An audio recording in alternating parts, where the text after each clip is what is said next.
Além da Vida, um encontro semanal com a doutrina dos espíritos, codificada pelo ilustre pensador francês Allan Kardec.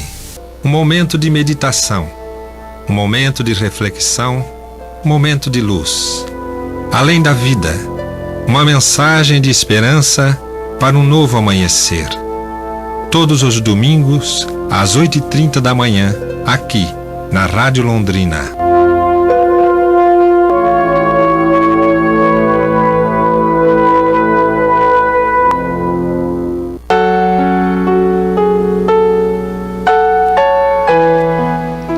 Bom dia, prezados ouvintes da Rádio Londrina.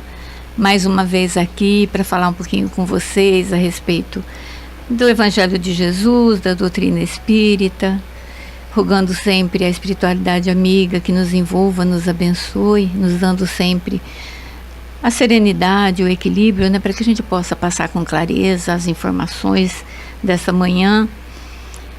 Cumprimentando também o nosso querido amigo Cacá. Bom dia, Cacá. E hoje está conosco o Antônio Marcos e a Michela. Bom dia, Antônio Marcos. Bom dia, Teca. Bom dia, Michela, Cacá. Deus nos abençoe nesta manhã. Muito feliz também de poder estar aqui e aproveitarmos esses momentos junto de vocês através das ondas do rádio, da Rádio de Londrina, e podermos estudar juntos. No terceiro domingo nós estudamos o livro Vida e Atos dos Apóstolos, do nosso querido Caibá, e podemos juntos dividir essa boa energia em nome do nosso Senhor Jesus Cristo.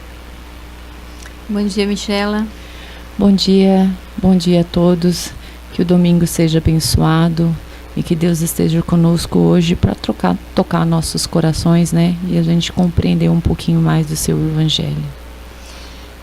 E como primeiro momento, nós vamos chamar então o momento espírita, que vai trazer para nós hoje como tema Deus e Nós.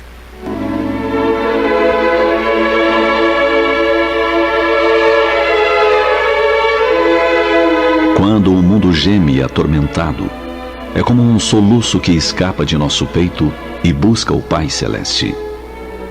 Quando as provações visitam a nossa vida e tudo parece cinza, o coração se agita em busca do Senhor dos mundos. E Deus está presente. A grande certeza que assinala nossa vida é a existência de um Pai amoroso que vela por nós. Esqueçamos tudo o que nos disseram sobre um Deus vingativo. Apaguemos de nossa mente a imagem de um Deus mesquinho que aplica punições para seus filhos. Essas coisas são criação humana. Deus é todo amor, causa de todas as coisas, Senhor dos mundos. Ele nos criou por sua vontade.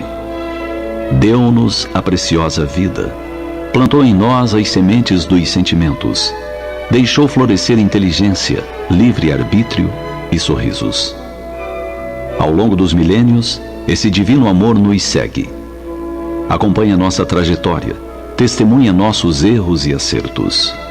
E aguarda. Sim, pacientemente Deus aguarda. Ele espera o fim de nosso tempo de tempestades, de turbulência íntima. Sabe que é passageira essa época atormentada, em que ainda não sabemos domar os sentimentos, controlar a mente ou ser feliz com as coisas do espírito.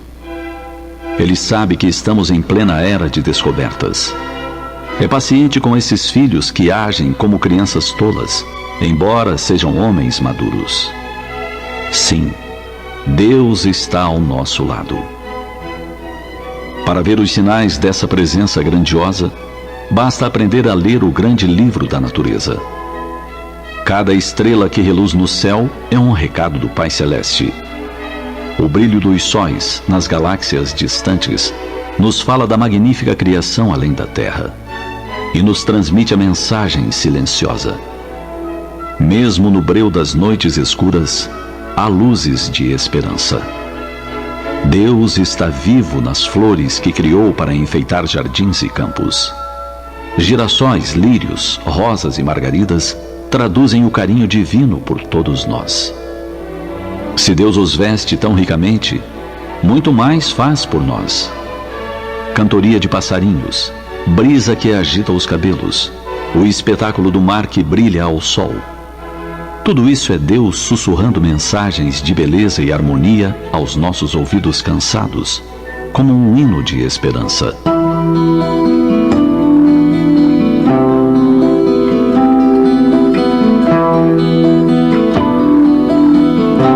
Por isso, não demoremos mais. Abramos a janela da alma para Deus. Ele está ali, no templo do nosso coração. Para amá-lo, aprendamos a cuidar de tudo o que Ele criou. Mesmo que não entendamos alguém, não concordemos com algo, ou não gostemos de alguma coisa, esforcemo-nos ao menos para respeitar o fruto do trabalho divino. Já é um belo começo. Deus sorri de volta quando o buscamos. Portanto, busquemo-lo. Um dia estaremos frente a frente com a morte. E mesmo que tenhamos milhares de amigos, essa será uma experiência solitária, uma viagem individual. Estaremos diante de nós mesmos. Os parentes, amigos e amores ficarão para trás, ou terão partido antes. E nessa hora suprema, haverá somente um ser a quem poderemos chamar com inteira confiança: Deus. É ao nosso Pai que volveremos os olhos cheios de esperança. E Ele, que nos ama muito, estenderá até nós o seu amor, e seremos abraçados, acolhidos. No colo desse Pai divino, nos sentiremos embalados como pequenas crianças, e nosso coração se encherá de imortal alegria.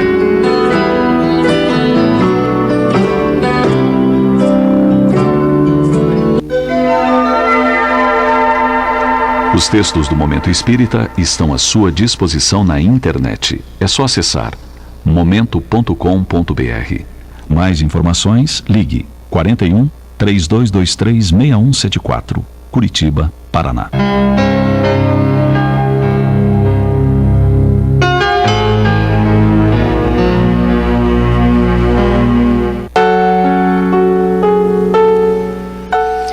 Tá aí a mensagem então do Momento Espírita, e que vem nos falar fundo, né, o nosso coração, e também nos encher de alegria, né, porque a gente sabe que nós nunca estamos só, né? Sempre tem o Deus a nos amparar, a nos dirigir, a nos auxiliar, né, nos momentos de dúvida, de incerteza, né? Essa fé que a gente tem nele, que faz com que a gente segue o nosso caminho com bastante coragem, né? E a Michela vai falar um pouquinho a respeito dessa intervenção de Deus. No Livro dos Espíritos, pessoal, tem a pergunta 963. Deus se ocupa pessoalmente de cada homem? Ele não seria muito grande, nós muito pequenos, para ele ter essa particular importância, a gente ter essa particular importância a seus olhos? E os Espíritos respondem assim: Deus se ocupa de todos os seres que criou, por menor que sejam, não é muito pequeno para a sua bondade. E ainda pergunta, mas Deus, na 964, Deus tem necessidade de se ocupar de cada um de nossos atos para punir ou recompensar? A maioria desses atos não são insignificantes para eles? E aí eles falam assim: Deus tem suas leis, que rege toda a vossa ação. Quando há violação da lei, a falta é vossa. Sem dúvida, quando um homem comete um excesso, Deus não pronuncia um julgamento contra ele, para dizer, por exemplo, foste guloso, vou te punir. Isso Deus não faz. Porém, traçou um limite. As doenças e frequentemente a morte são consequências do excesso, eis a punição. Ela é o resultado da infração direta da lei. O mesmo acontece com todas as coisas. Então, gente, como falou ali na mensagem, Deus está do nosso lado o tempo inteiro e Ele não é punitivo. Ele não quer saber o nosso passado. Ele quer saber que a gente obedeça a sua lei, de amar uns aos outros, de ter luz e estar sempre na caridade e no amor, que é só o que Ele pede. E quando a gente às vezes não faz, nós mesmos temos reações para o nosso corpo, para a nossa vida ou para a nossa sociedade. Mas Ele está sempre lá, mandando espíritos a nos dar luz, inspiração, para que mudemos nossos atos e estejamos novamente dentro da lei divina. Às vezes a gente confunde um pouquinho, né, Michela, achando que Deus está a nosso serviço. E não é bem isso não, né? Ele deixou as leis e a gente tem que segui-la, mas nós não podemos exigir de Deus que Ele esteja realizando tudo aquilo que eu quero, né? Ou que eu devia fazer, né? Mas Ele sabe que um não, às vezes, é a melhor forma de nos auxiliar, né, Antônio? Sim, é que é o nosso conhecimento, é a nossa limitação, né? Somos seres em construção e estamos todos os dias aprendendo um pouco mais. E nesta manhã nós aprendemos um pouquinho mais sobre lei de Deus, sobre o poder de Deus ser infinitamente gigante e maior do que aquilo que conhecemos. E às vezes nós queremos limitá-lo. Nós aprendemos na doutrina espírita de que a lei de Deus está escrita em nossas consciências. E nós também dizemos assim: quando tivermos consciência, nós melhoramos. Por quê? Porque a lei de Deus está lá na consciência. Quando temos consciência, é que nós executamos justamente a lei de Deus. E existe ação e reação. E se fizermos a lei de Deus funcionar em nós, em nossa vida, logicamente que a reação é boa. E quando acontece algo de ruim, é porque, obviamente, nós desobedecemos e agimos de formas arbitrárias. E fazemos isso mais vezes do que imaginamos, porque ainda possuímos muito orgulho, muito egoísmo. Essas duas chagas que nos acompanham e vão nos acompanhar sempre, porque fomos criados com dualidade. Isso só vai abrandar em nós e vamos aprender a conviver com isso. E já melhoramos bastante. Basta que tenhamos olhos de ver, ouvidos de ouvir, observando tudo ao nosso redor. Como citou bem a mensagem, veja a natureza e observe.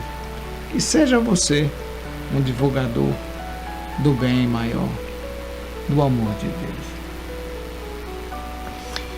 Como o Antônio falou no início, na hora do cumprimento, nós estamos agora no terceiro domingo estudando o livro Vida e Atos dos Apóstolos.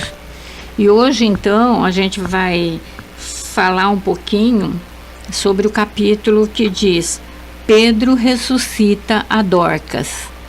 Eu vou pedir para a Michela. Lê, Michela. Sim. Então, Pedro ressuscita a Dorcas. Havia em Jope uma discípula por nome Tábita, que quer dizer Dorcas. Esta estava cheia de boas obras e esmolas que fazia. Naqueles dias, adoecendo, ela morreu. E depois de a levarem, puseram-na no cenáculo. Como Lida era perto de Jope, os discípulos, ouvindo que Pedro se achava lá, enviaram-lhe 2 homens e rogaram-lhe: não te demores em vir ter conosco. Pedro levantou-se e foi com eles. E tendo chegado, conduziram-no ao cenáculo. E todas as viúvas cercaram-no, chorando e mostrando-lhe as túnicas e capas que Dorcas havia enquanto estava com elas. Mas Pedro, tendo feito sair a todos, pondo-se de joelhos, orou. E voltando-se para o corpo, disse: Tabita, levanta-te. E ela abriu os olhos e, vendo a Pedro, sentou-se. Ele, dando-lhe a mão, levantou-a e, chamando os santos e as viúvas, apresentou-lhe viva. Este se tornou conhecido por todos em Jope, e muitos creram no Senhor. Pedro ficou em Jope por muitos dias, em casa de curtidor chamado Simão. Versículo 36 ao 43. Essa lição, gente, ela nos traz assim vários pontos interessantes para a gente discutir, né? Primeiro, veja só, Dorcas, ele fala assim que era uma discípula, né? Quer dizer, era uma seguidora de Jesus, aprendendo, né, com Jesus as leis, ao amor. Mas a gente vê assim que Dorcas, ela já era um espírito mais evoluído, um espírito melhor, porque ele diz assim, ó, ela estava cheia de boas obras e esmola fazia. Então a gente vê assim que Dorcas era uma mulher caridosa, era daquelas que reunia então ao seu redor outras mulheres para costurarem, né, para confeccionarem roupas para doar, que é um trabalho de caridade bastante interessante. E se a gente for parar assim para pensar esse trabalho de Dorcas e sobre essa mulher, né, que é uma mulher guerreira, né, que se colocou à frente até da época, porque a gente sabe que naquele tempo, naquela época, uma mulher, ela não valia nada, ela valia menos que um escravo, né, ou ela valia mais ou menos igual a um escravo. Ela não tinha uma autonomia, ela não tinha assim um respeito. No livro Religião dos Espíritos, de Emmanuel, é uma obra psicografada por Chico Xavier, Emmanuel ele vai falar que há 20 séculos, com exceção das patrícias do Império, quase todas as companheiras, né, do povo, na maioria das circunstâncias, sofriam extrema abjeção, olha só, convertidas em alimárias de carga quando não fossem vendidas em praça pública. Então era bem isso, a mulher ela era muito diminuída, né? Ela não valia nada, ela era aquela uma que tinha que estar fazendo o serviço bruto, né? E servindo aquelas patrícias, né? Dorcas, então, ela era uma costureira jopense e depois de amparada, então, por Simão Pedro, ela fez-se mais ativa colaboradora de assistência aos infortunados, olha só. Mas no livro Amor e Saudade, também, de Espíritos Diversos e psicografia também do Chico, lá no capítulo 1, Augusto César Neto, ele vai nos trazer e nos dizer que o primeiro grupo de assistência nos tempos apostólicos, logo depois do regresso de Jesus ao plano divino, começou no esforço de uma senhora de nome Dorcas. Olha que coisa mais linda, né? E o primeiro grupo de assistência aos necessitados, e Dorcas então passaria a costurar para esses irmãos, a quem agregou os mais vasto número de cooperadores, surgindo assim o começo da caridade ativa, em meio das pregações do reino de Deus. Então, é aquilo que Carbar, ele vai falar aqui no segundo parágrafo, quando ele vai estar explicando essa questão aqui do Pedro ressuscita Dorcas, porque ele diz assim, ó, se Dorcas não tivesse boas obras, não teriam certamente merecido a proteção dos discípulos, os testemunhos das viúvas, a presença de Pedro e a assistência dos espíritos mensageiros de Deus, que operou com o auxílio de Pedro para a sua ressurreição. Olha que coisa interessante. Então, quer dizer, houve o merecimento, né? Ela mereceu ser auxiliada naquele momento em que ela se deixasse, ela fazia a passagem, né? Mas Pedro chega e restaura, então, a Dorcas, né, Antônio? Sim. Nós temos que frisar bem uma coisa aqui, que até hoje, mesmo com tanto conhecimento da evolução tecnológica e das coisas no mundo, que evoluímos muito de fora para dentro e de dentro para fora bem menos, nós valorizamos muito os fenômenos, aquilo que não conseguimos explicar. Porém, muita coisa já se consegue ter uma noção diferente nos dias de hoje. E o fenômeno da morte é um desses casos que, mesmo sendo tão natural como o nascimento, nós temos essa dificuldade tremenda de aceitar. E aqui nós temos que lembrar uma coisa: nesse período ninguém conhecia de problema de catalepsia que ocorre com os seres humanos, que só depois, com o passar do tempo, que a medicina vem a descobrir que existe problemas de saúde, que a pessoa fica com os batimentos cardíacos praticamente zerado, e a impressão de que morreu é muito forte. E já tivemos casos registrados na nossa ciência e catalogados, né, de que pessoas foram enterradas vivas por causa disso, por causa desse problema. E aqui o que aconteceu? O que é que eu quero dizer com tudo isso? É que na doutrina espírita nós já aprendemos que enquanto não se rompe os laços do espírito ao corpo, ainda estamos vivos. E o que aconteceu com Dorcas é que ela não tinha ainda rompido os laços, assim como aconteceu com Lázaro. E isso não diminui o poder do Cristo de ter ressuscitado Lázaro. Pelo contrário, isso só vem justificar, porque as leis de Deus são imutáveis. Se nós morremos, de fato, quando morremos no corpo físico, o corpo físico morre, aliás, porque não morremos. Em doutrina espírita nós aprendemos de que somos imortais. É uma herança de Deus, é uma herança do amor de Deus para seus filhos, a imortalidade da alma, e somos espíritos.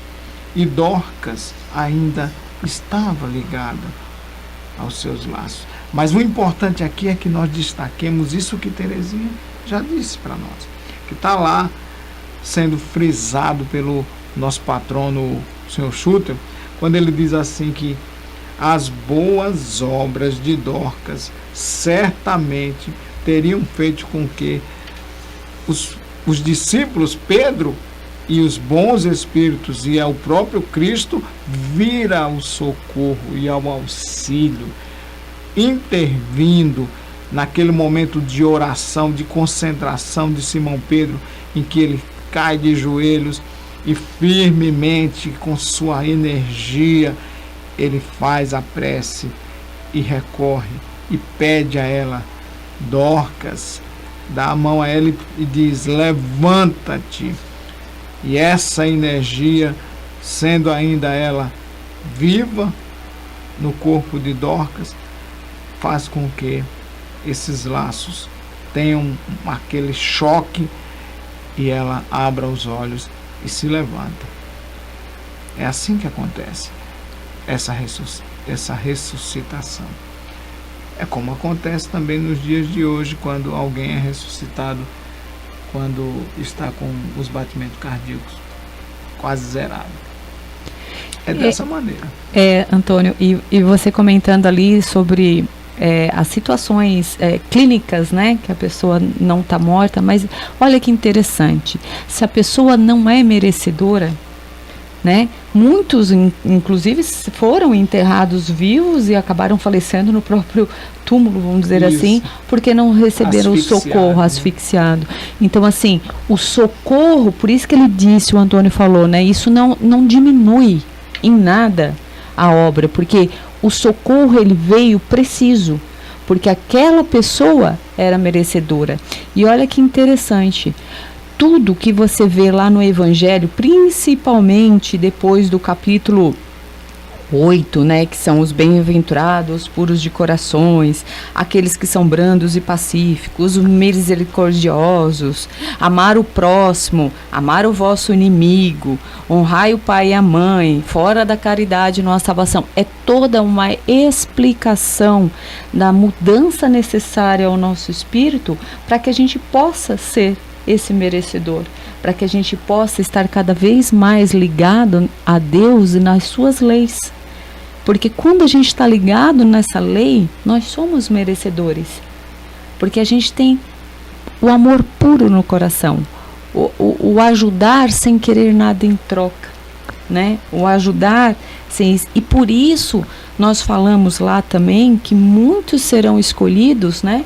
Mas muitos serão chamados e poucos serão escolhidos, exatamente, que a porta é estreita, que fala, porque Deus está dando a oportunidade para nós, nessa reencarnação, de estarmos fazendo, de estarmos evoluindo e fazendo aquela diferencinha na vida das pessoas, amando umas às outras.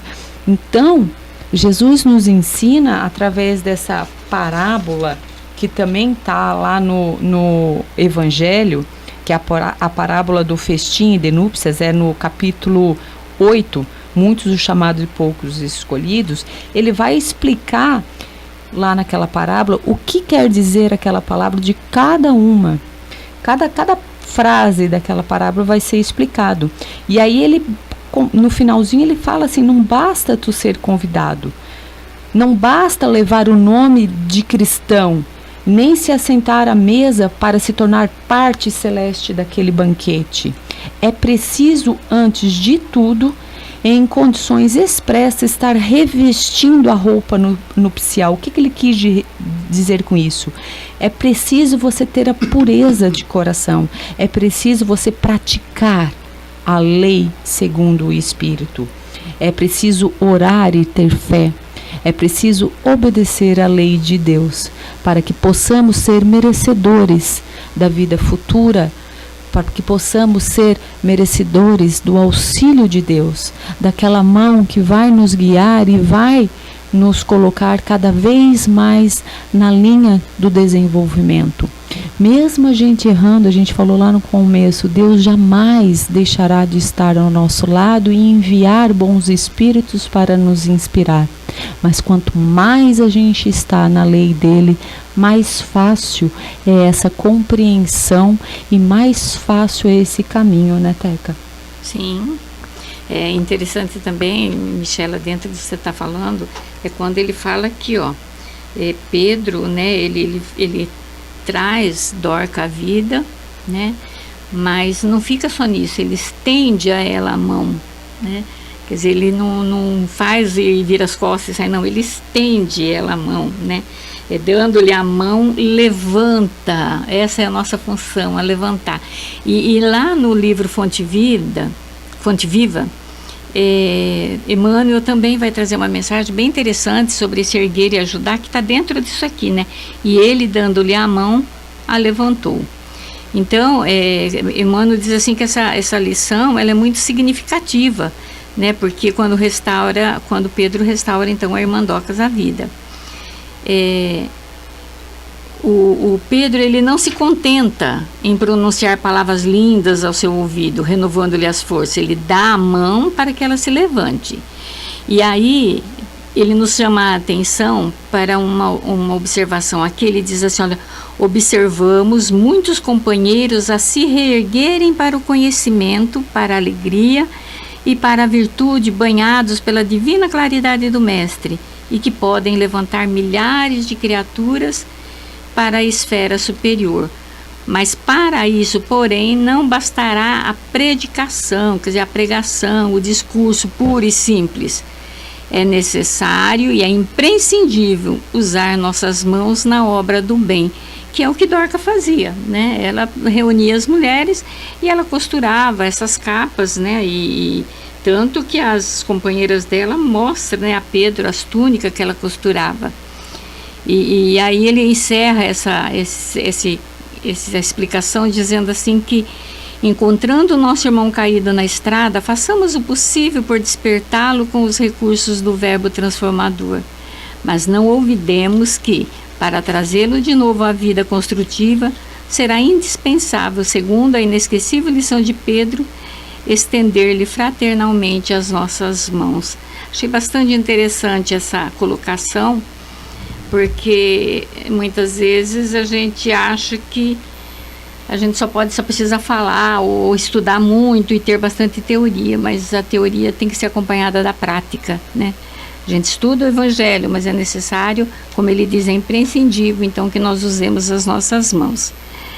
Mas, indo no tema central, então, agora, né, da nossa fala, e que Antônio já deu lá um spoilerzinho ali, a gente vai falar então sobre a ressurreição. Isso, eu nem ia deixar você sem falar da parte que Kardec vem nos explicar tudo isso. E Carbar, ele vem aqui na explicação desse texto, ele vem dizer assim, ó, esses casos de ressurreição não se deram, como se vê, só nos tempos de Jesus, mas também no tempo dos discípulos, tanto que a Pedro está fazendo o reerguimento, a ressuscita a Dorcas, né? Isso. E ele fala assim, que em Dorcas, como nos demais, não havia tal como se observa a desligação completa do corpo, aquilo que o Antônio já nos chamou um pouquinho a atenção.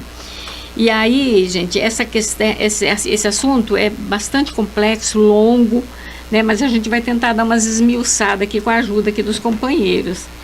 Lá na Gênese, no capítulo 15, quando ele vai falar sobre os milagres do Evangelho, ele vai falar das ressurreições e ele vai citar o exemplo da filha de Jairo e do filho da viúva de Naim. Então, que são dois personagens que também Jesus traz de volta à vida, exatamente porque os laços, né, o espírito ainda não estava totalmente desligado do corpo, por isso que era possível trazê-lo de volta, porque ele diz assim, ó, o fato do retorno à vida corpórea de um indivíduo realmente morto, seria contrário às leis da natureza e, por conseguinte, miraculoso. Ora, não é necessário recorrer a essa ordem de fatos para explicar as ressurreições operadas de Cristo. E ele fala assim, se entre nós as aparências enganam, às vezes os profissionais, os acidentes dessa natureza deveriam ser bem frequentes. Isso naquela época. Porque o que acontecia naquela época, gente? A pessoa era tida como morta ou estava morta e já em seguida ela era enterrada. E não dava-se esse tempo da pessoa retornar, né, ou despertar, porque essa letargia ou a catalepsia, ela pode demorar horas e pode demorar dias, né? Então eles se enterravam assim. E a gente vê um exemplo que nós já estudamos isso, já no começo desse livro nós estudamos. Exatamente. Quando Ananias, né, não sei, em torno, de Safira, né? Eu não me lembro bem, Safira, né? O marido morre, eles enterram e em seguida, quando a mulher fica sabendo que o marido morreu, ela já também morre. E aí o que ele fala? Ele fala assim que em questão de pouco tempo, então os dois foram enterrados.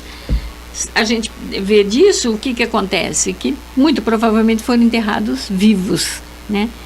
E lá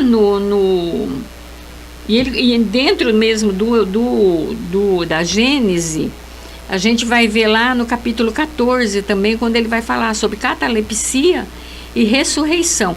Eu não vou ler porque é bastante longo isso aqui, mas eu convido os nossos ouvintes, a ler, a estudar, a se interessar, a se inteirar mais sobre isso daí, o que é letargia, o que é a catalepsia. E nós vamos entender então também o que aconteceu quando se fala da ressurreição de Lázaro.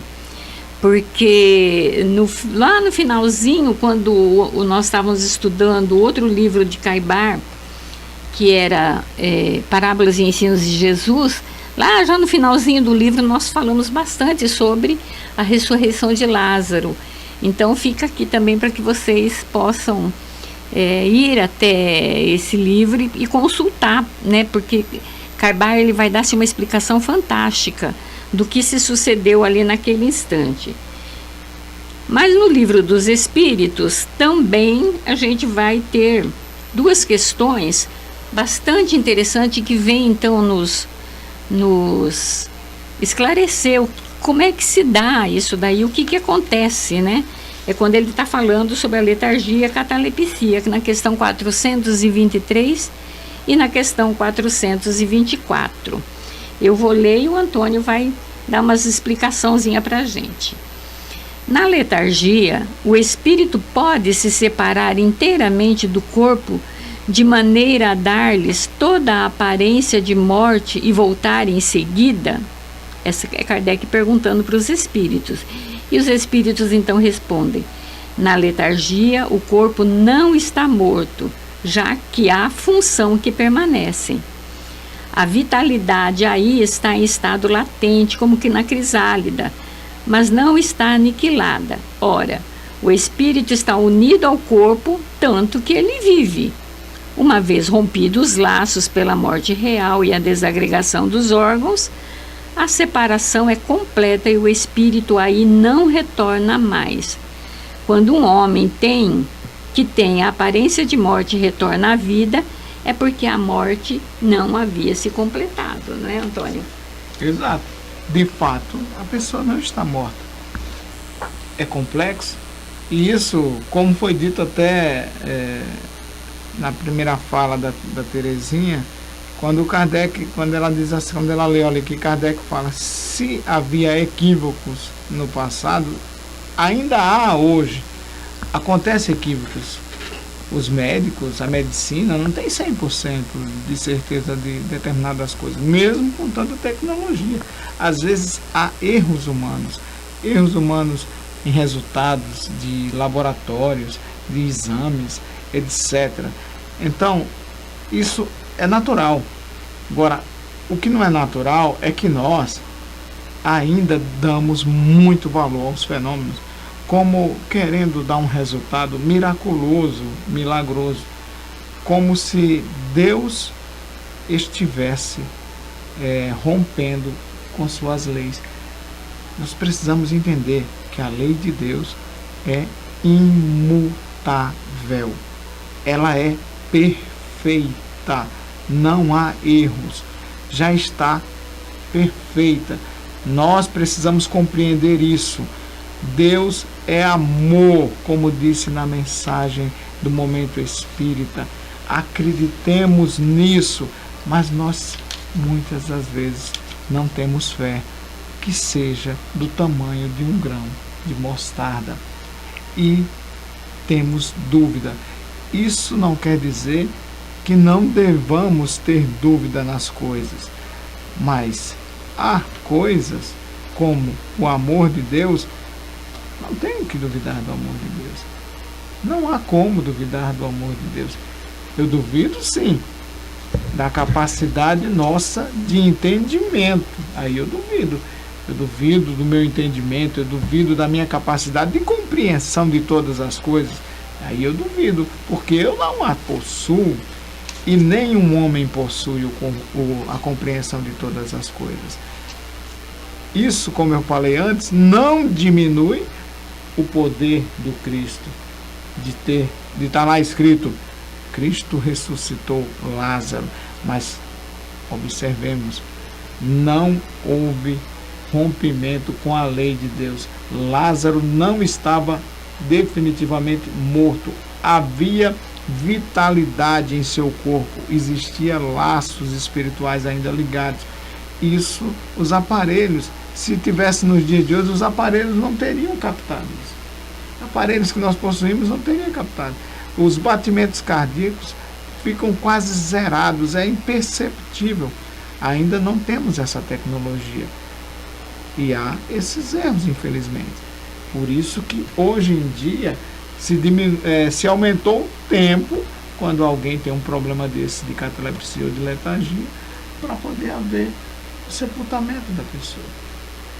Essa explicação vem apenas nos colocar em contato com o conhecimento das leis naturais, que são leis de Deus, que elas estão sempre em harmonia e são definitivamente imutáveis, elas não mudam.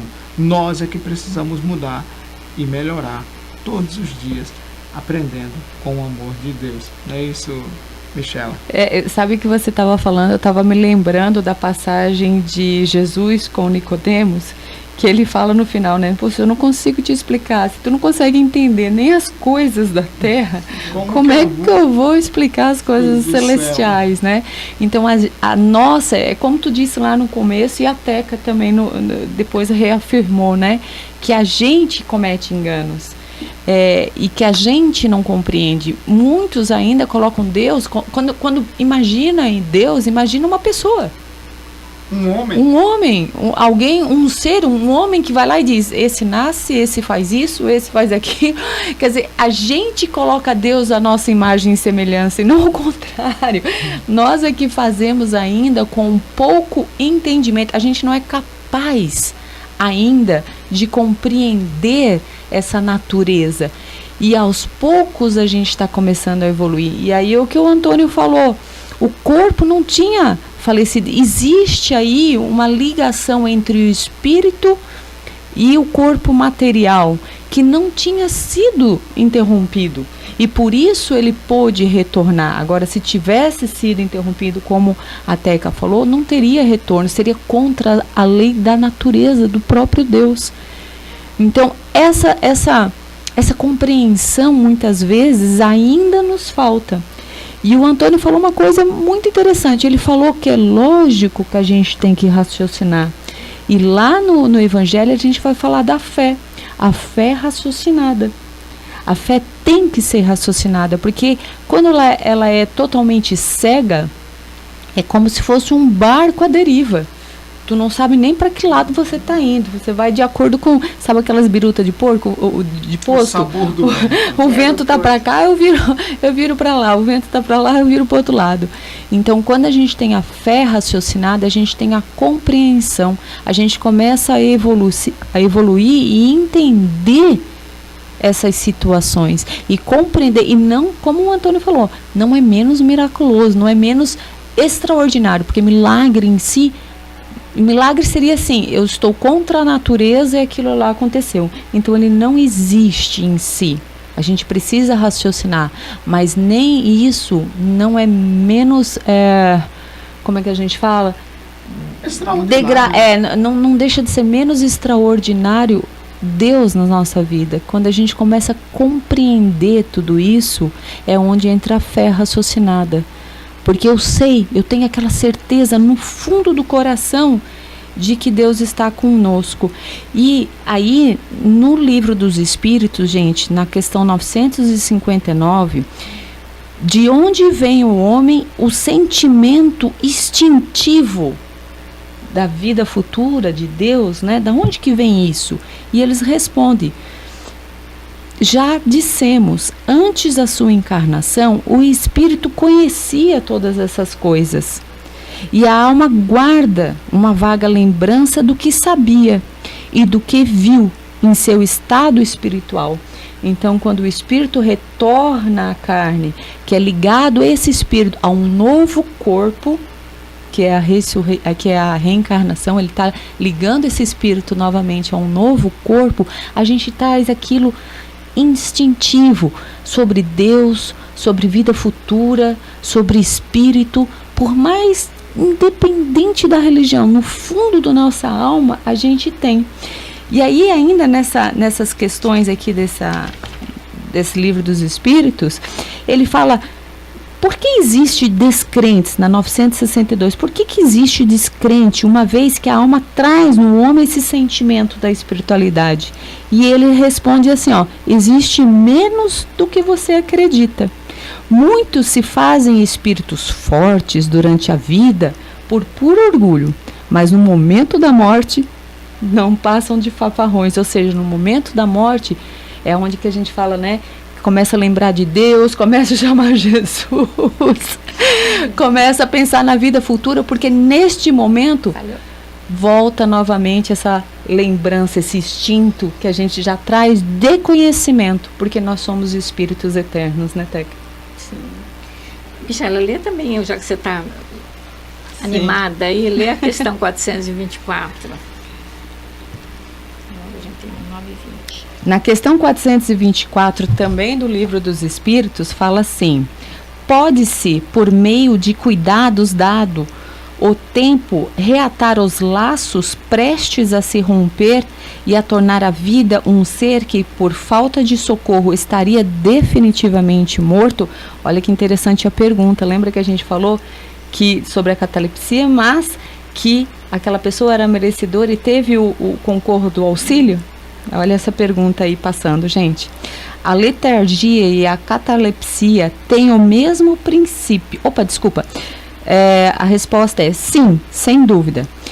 E disso tendes todos os dias a prova. O magnetismo é, nesse caso, um poderoso meio, porque restitui ao corpo o fluido vital que lhe falta e que lhe era insuficiente para manter o funcionamento dos órgãos. E aí ele explica, que era a explicação, né, que a letargia e a catalepsia têm o mesmo princípio, que é a perda momentânea da sensibilidade do movimento por causa fisiológica, ainda inexplicada. Porém, o corpo e o espírito continuam ligados e por isso, com auxílio, sem dúvida nenhuma que é a resposta, esse magnetismo ele volta a se estar presente naquele corpo. Foi isso que Pedro fez quando orou de joelhos e disse: levanta-te, Dorcas. É bem isso mesmo, o magnetismo daquele momento, né? É o magnetismo, a fé da oração de Pedro e a presença de Deus, o merecimento e a presença de Deus sempre do nosso lado, né, Teca? Sim. Só colocando aqui, gente, porque esse assunto é tão vasto, tem tanta coisa para comentar, né? Mas o tempo não vai dar. No livro Recordações da Mediunidade, Ivone Pereira, Bezerra de Menezes, ele vai trazer lá, é extenso, né? Mas eu só peguei um chamadinho só. Ele vai dizer assim, que a catalepsia ou a letargia não é uma enfermidade física, mas sim uma faculdade, como qualquer faculdade medianímica incipiente e incompreendida. Olha que interessante. Quer dizer, a letargia e a catalepsia, a gente pode dizer assim, mas é uma doença. Não é uma doença, é uma faculdade. E não são todos que pode desenvolver isso daí, são algumas pessoas que fazem isso daí. É bastante interessante.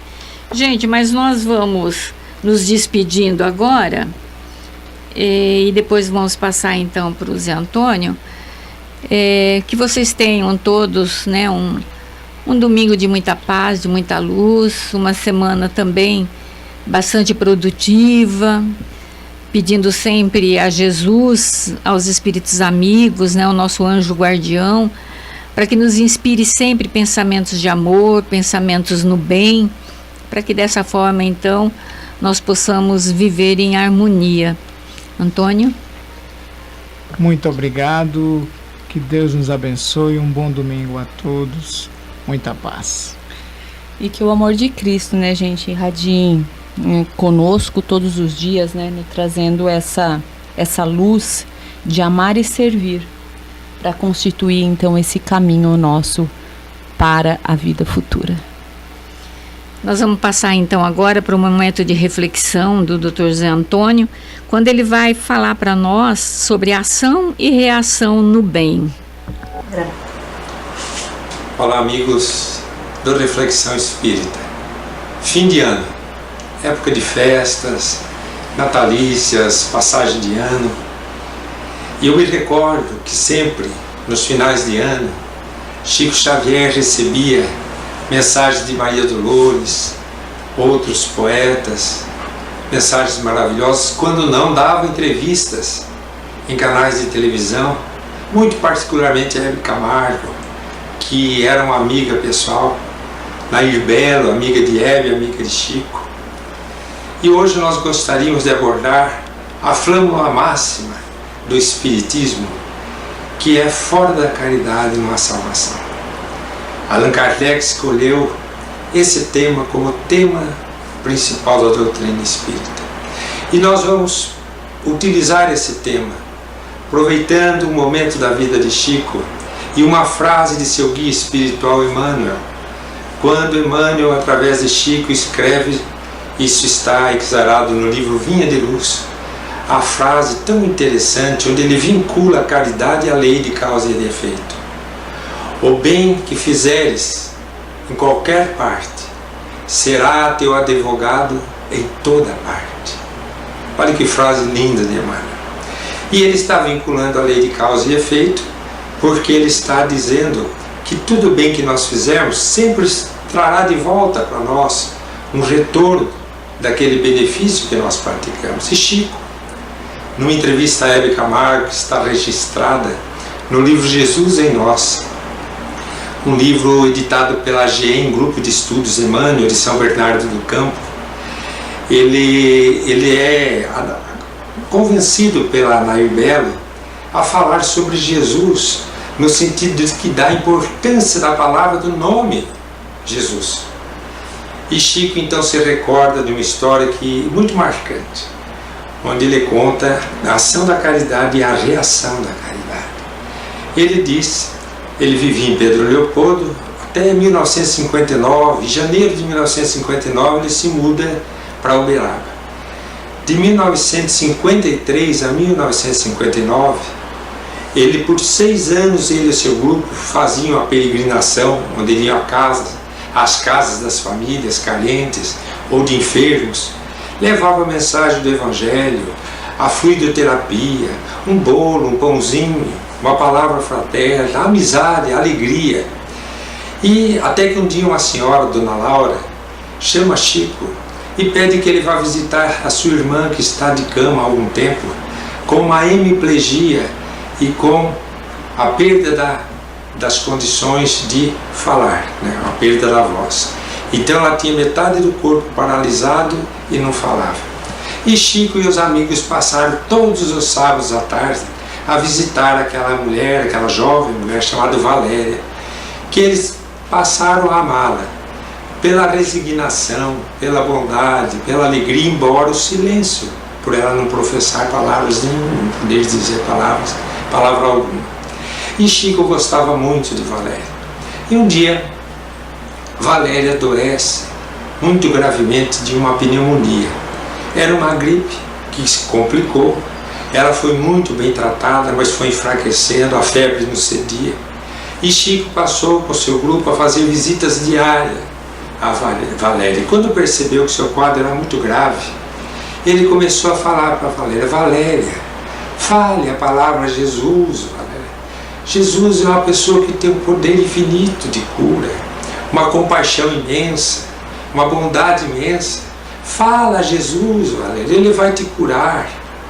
E Valéria não conseguia. Passou um dia, passaram 2 dias, alguns dias, até que um dia, Valéria, bem fraquinha, ela consegue emitir um som que ficou gravado na alma daqueles participantes daqueles encontros, daquelas tardes. Ela conseguiu dizer Jesus. Ela não falou Jesus, ela falava Jesus, conforme Chico conta na entrevista. Jesus. E Chico fica muito emocionado, bate palmas, pede para ela ficar repetindo e diz: você vai se curar, Valéria. E ele vai para casa muito contente. muito feliz, dizendo: Valéria está curada. Vocês vão ver. De manhã, veio um amigo da família avisar que Valéria tinha desencarnado, naquela madrugada. E aí Chico sentiu aquele pesar e aquela certeza de que realmente ela estava curada. Valéria deixava aquele corpo onde ela espiava, onde ela provava, onde ela se redimia e onde ela acendia sua luz, para adentrar a pátria verdadeira, agora como um espírito livre, um espírito iluminado, abençoado. Então Chico conta essa história e depois ele pula para quase 20 anos depois. 17, 18 anos depois, já em Uberaba, Chico teve um infarto muito grave. Foi internado no hospital de Uberaba, mas o cardiologista que eu atendia falou: Chico, o número de pessoas que estão vindo ao hospital está tirando a paz do nosso hospital. Todo mundo quer te ver. Então eu vou fazer diferente com você. Eu vou te internar na sua casa, porque lá só entra quem você deixar e você não vai deixar entrar ninguém. Você vai ter uma enfermeira que vai ficar cuidando de você. Só ela poderá entrar e um ou outro familiar muito íntimo, por 3 semanas, enquanto você vai estar tomando os medicamentos que eu estarei lhe prescrevendo. E assim Chico fez.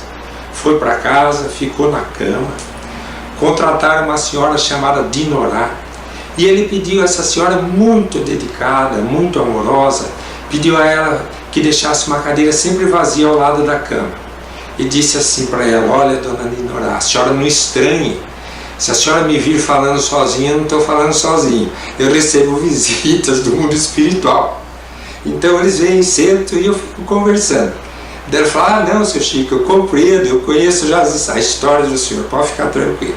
E assim foram os dias passando, até que o infarto do Chico se transformou numa angina constante. Angina que o acompanhou pelo resto da sua vida. Ele, em 1973, por aí, então ele já tinha 66 anos quando ele teve o infarto. Foi até o final da sua vida aquelas dores no peito. E ele conta que o dia a angina foi muito forte. E ele pediu a Jesus, o mestre amigo, que o ajudasse a aliviar sua dor, colocou as medicações sublinguais, aguardou a evolução do remédio e viu nesse instante entrar uma moça muito bonita, morena, pele morena clara, que irradiava uma luz interminável, mas que fazia um bem para ele muito grande. E ela falou assim: Chico, lembra de mim? Sou lá de Pedro Leopoldo, sua amiga. E Chico, com aquela dor no peito, ele olhava e falou: não lembro de você, meu irmão, me desculpa. Chico, sou eu, tua amiga, Chico, você me visitava todos os sábados. Tente lembrar meu nome. Olha, se eu lembrar, há tantas Marias, há tantas Alices, mesmo que você diga seu nome, eu não vou lembrar quem você é. Você não pode dizer o nome da sua família? Ela falou: não, vou dizer melhor, vou dizer uma palavra: Josuso. E Chico reconhece ali a figura de Valéria, o espírito de Valéria iluminado. Ele chora profusamente: Valéria, como você está linda. Ela vem e diz assim, se aproximando dele: vim agradecer-te o bem que você me fez naqueles anos. E colocou a mão sobre o seu peito, e a dor da angina foi imediatamente embora. E assim Chico se viu-se não só abençoado pelo bem que ele havia feito há quase 20 anos atrás, mas abençoado pela amizade, pelo carinho e pelo amor que se transmitia de mãos para mãos, das mãos deles para as mãos de Valéria, que retornavam a ele, que davam a ele o conforto daquela noite. Então Chico conta essa história, desse profundo exemplo da ação e de reação para o bem. Que quando a gente pensa na lei de ação e reação, a gente pensa no mal, pensa nos crimes cometidos, nas doenças que envergamos. Mas se para o bem, é a mesma lei. Essa é a lei de ação e reação. Para quem pratica o bem, exarada na frase de Emmanuel: o bem que praticares em qualquer parte será teu advogado em toda parte. O bem que praticares em qualquer lugar será teu advogado em toda parte. Obrigado, amigos. Até o nosso próximo encontro.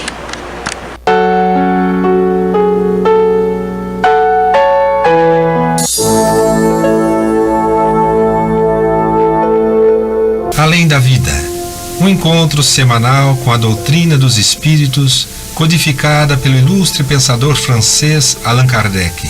Um momento de meditação, um momento de reflexão, um momento de luz. Além da vida, uma mensagem de esperança para um novo amanhecer. Todos os domingos, às 8h30 da manhã, aqui na Rádio Londrina.